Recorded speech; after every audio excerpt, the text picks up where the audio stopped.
In a sun-dappled forest, where whispers of magic drifted on the breeze, lived a fox named Reynard and a crane named Colette.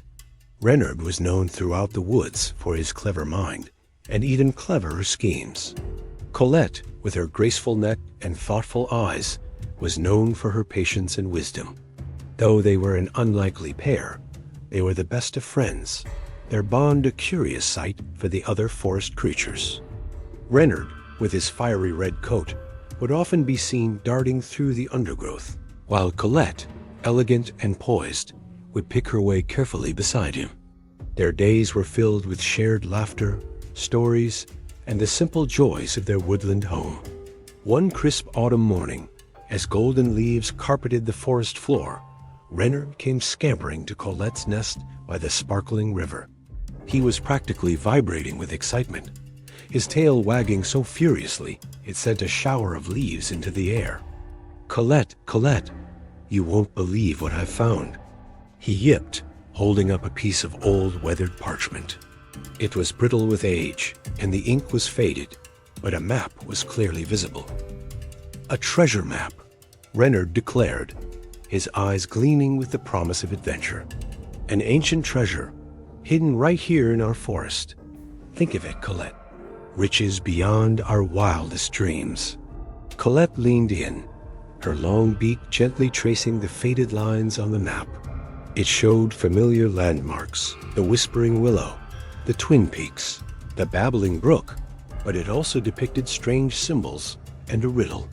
"Where the sun kisses the stone at noon, the earth will yield its greatest boon," she read aloud. Her voice was calm, a stark contrast to Reynard's uncontainable excitement. While Reynard saw a path to glittering gold and endless feasts, Colette saw a puzzle, a challenge to their wits and their friendship. She agreed to join him, not for the treasure, but for the journey and the mystery it promised. The adventure had begun. Their quest started at the Whispering Willow, a colossal ancient tree whose leaves seemed to murmur secrets to the wind.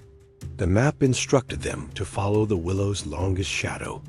Reynard, ever impatient, wanted to guess, to dash off in the direction he thought was right. But Colette, with her characteristic patience, insisted they wait. They sat together, watching the sun climb higher in the sky.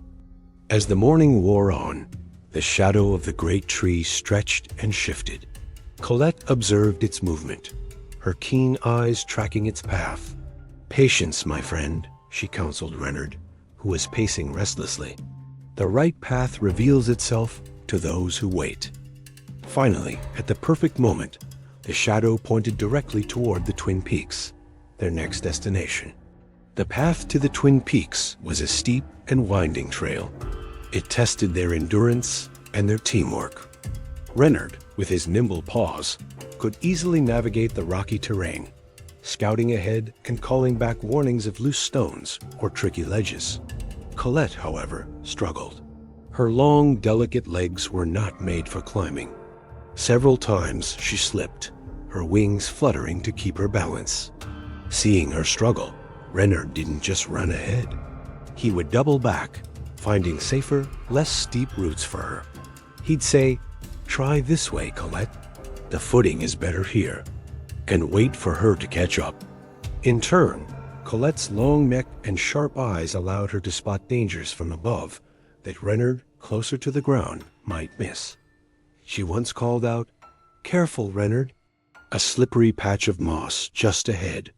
They learned to rely on each other's strengths, their bond growing stronger with every shared step. After a long climb, they reached the Twin Peaks. Standing between the two rocky summits, they consulted the map again. This time, it presented them with a riddle of sounds. Listen for the echo's second call, and follow where its music falls. Reynard, ever the pragmatist, was confused. An echo's second call? What does that even mean? He grumbled. But Colette, whose life by the river had taught her the language of sound, understood. She stood perfectly still, closed her eyes, and listened. She took a deep breath and let out a clear, melodious cry that echoed through the valley. The first echo returned quickly from the nearest cliff. Then, a moment later, a second fainter echo returned from a different direction. "That's it," she chirped. "The second echo." It came from that direction. She pointed her beak toward a hidden valley they hadn't noticed before. They descended into the valley and soon came upon the babbling brook, its clear water gurgling over smooth stones. According to the map, the final clue was here. A series of stepping stones crossed the brook, each marked with a different symbol from the map. The riddle read, "Step only on the signs of life, to end your journey and your strife." Reynard, in his eagerness, was about to leap across, stepping on any stone to get to the other side. "Wait," Colette called out, stopping him mid-pounce. "We must think. Signs of life." She carefully examined the symbols. There was a leaf, a sun, a fish, and a flower, but also symbols of a broken branch, a cracked rock, and a dry riverbed. "We must step on the leaf, the sun, the fish, and the flower," she deduced. "They represent life and growth." Carefully, they made their way across. Reynard, small and agile, hopped from the leaf stone to the fish stone. Colette, with her long stride, elegantly stepped from the sun to the flower. They reached the other side safely.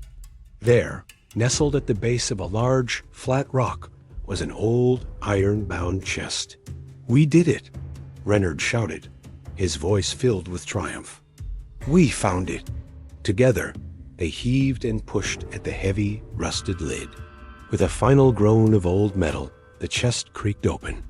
They both peered inside, their hearts pounding with anticipation, expecting to see piles of gold coins and sparkling jewels.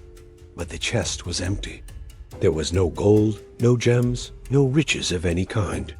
All that lay at the bottom was a single smooth, gray stone. On its surface, a single word was etched. "Friendship." Reynard stared, his ears drooping in disappointment. "That's it?" he muttered, kicking at a loose pebble. "All that work for a rock?" He felt a wave of frustration wash over him. The grand treasure he had imagined, the feasts, the admiration, had all vanished. He had led his best friend on a long and difficult journey for nothing. A heavy silence fell between them, broken only by the sound of the babbling brook. Colette, however, looked at the stone and then at Reynard. She picked up the stone gently in her beak. "Oh, Reynard," she said softly, "don't you see? It's not about the gold. Think about our journey." She reminded him of how they had worked together, how his quick thinking and her patience had been a perfect match.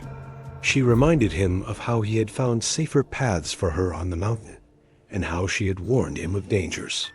"We listened to each other," she said, her voice warm. "We trusted each other. We couldn't have done it alone. This journey, it was the treasure." Reynard looked at his friend, at her kind, wise eyes. He thought back on their adventure, the excitement, the challenges, the moments of shared laughter and mutual support. He realized she was right. The thrill of solving the riddles, the beauty of the views from the Twin Peaks, the pride of working together, those were the real rewards. The gold he had imagined seemed dull and lifeless compared to the richness of their shared experience. A slow smile spread across his foxy face. "You're right, Colette," he said, his voice genuine. "You are always right. The journey with you was the best treasure I could have ever found." From that day on, the stone etched with the word friendship sat by Colette's nest, a reminder that the greatest riches in life are not things you can hold, but the bonds you share. And their friendship, already strong, became the most legendary treasure in the entire forest. Thanks for watching our story today. If you enjoyed Reynard and Colette's adventure, don't forget to like this video and subscribe to our channel for more tales from the heart of the forest. We'll see you next time.